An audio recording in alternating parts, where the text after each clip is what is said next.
Good morning, students. Today I am going to explain the poem My Native Land by Sir Walter Scott. Sir Walter Scott was a Scottish historical novelist, poet, playwright, and historian. Many of his works remain classics of both English language literature and of Scottish literature. He was born on 15th August 1771 in Edinburgh, United Kingdom. He expired on 21st September 1832 at Abbotsford, the home of Sir Walter Scott in United Kingdom. He is famous for his poems like The Lady of the Lake and Marmion. The poem My Native Land, like many of Sir Walter Scott's poems, reflects his deep love for Scotland. The first few lines pick up on his theme by arguing that there can never be a man with soul so dead that he is not able to wholeheartedly love his native land. In contrast, a man who feels for his country gets praise everywhere he goes. Minstrels honor him with all pleasure. Even after his death, he is remembered. His death becomes a day of national mourning. The person who has no patriotic feeling for his nation might be proud of his name and earn high titles of fame and position. His wealth might be boundless. In spite of these high titles, unlimited power, and money, his wretched soul will be concentrated all in himself. He will lose his fair renowned living and die twice. His body and soul will reduce to dust. Nobody will weep for him, honor him, or sing praises for him. My Native Land is a patriotic poem by Sir Walter Scott.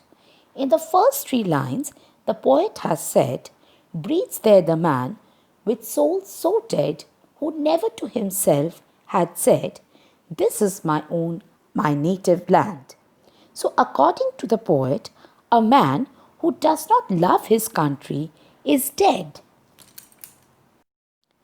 Moving forward with the next few lines of the poem, whose heart hath never within him burned, as home his footsteps he hath turned from wandering on a foreign strand.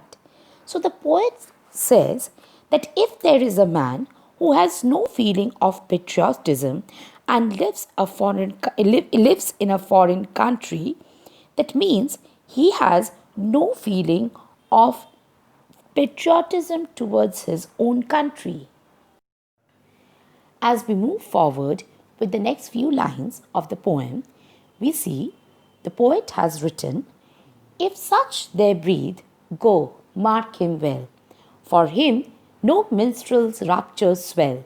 High though his titles, proud his name, boundless his wealth as wish can claim, despite those stout titles, power and pelf. The poet says that if there is such a man who has no feeling for his country, then one should take a note of him. And no musicians will sing songs of brave deeds, even though he is a person of high titles in society. He is proud of his name. He has limitless wealth, power, and has made a lot of money through dishonest means. But he is of no use to the country. In the last few lines, the poet has said, The wretch concentrated all in self, living shall forfeit fair renown, and doubly dying shall go down to the vile dust from whence he sprung, unwept, unhonored, and unsung.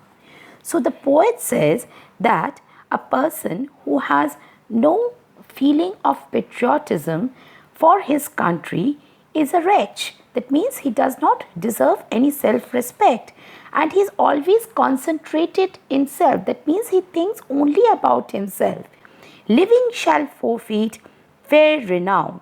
So one day he is going to lose everything, his wealth, his power, his fame, and he will lose fair renowned living and die twice.